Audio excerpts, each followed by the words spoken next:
Polynomial inequalities, question 9. Solve x plus 1 times x minus 2 times x minus 3 greater than 0. Now, as I said, inequalities can be solved in many different ways.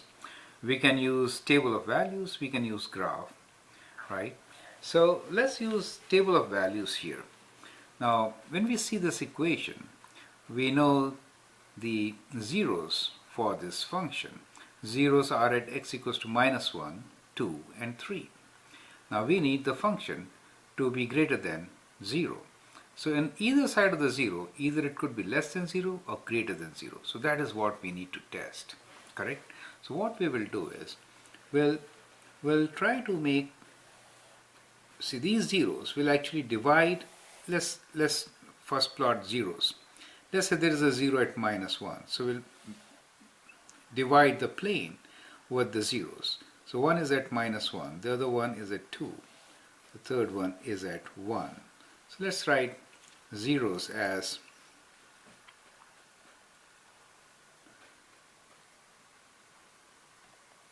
so let's say this is at minus 1 and this 0 is at 2 and this 0 is at 3, right? So these are our zeros.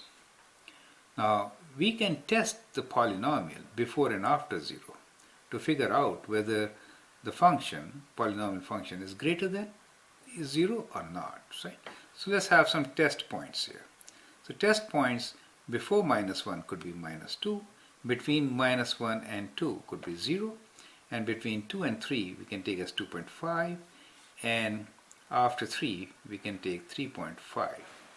So basically you can see that the Cartesian plane is divided into 4 parts with 3 zeros, correct? Now let's check each factor whether it is positive or negative. So factor 1 is x plus 1, the other one is x minus 2, and the third one is x minus 3. So if I plug or substitute minus 2 here, so I get minus 2 plus 1, which is negative. 0 will give me positive, and 2.5 and 3.5 will result into positive for the first factor. How about x minus 2? If I put minus 2, minus 2 minus 2 is minus 4.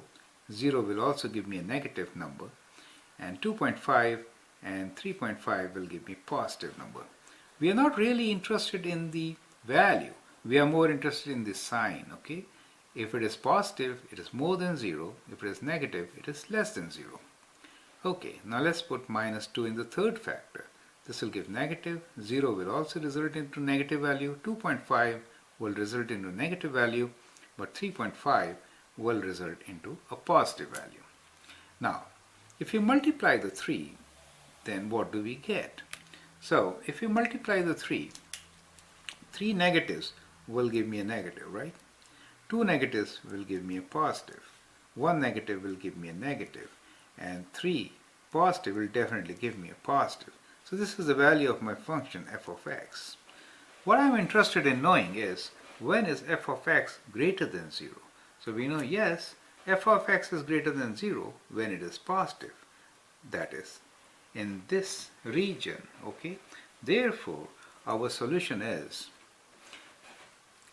because it's greater than, then these points are not included.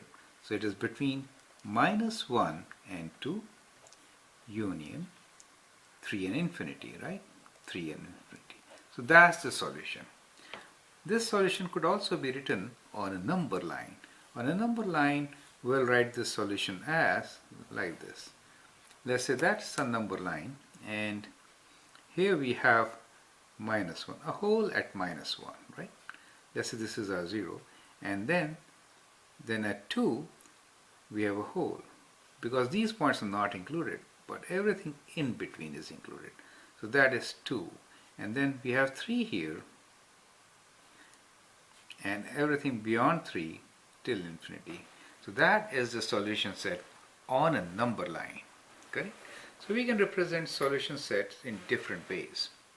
Now to check it, you can even graph and check it. You know, this degree of this function is 3, so it's an odd degree function. Leading coefficient is x cube is 1, positive, so right side up. So in that case, if you sketch a graph, you'll get a graph like this. All are linear zeros, right?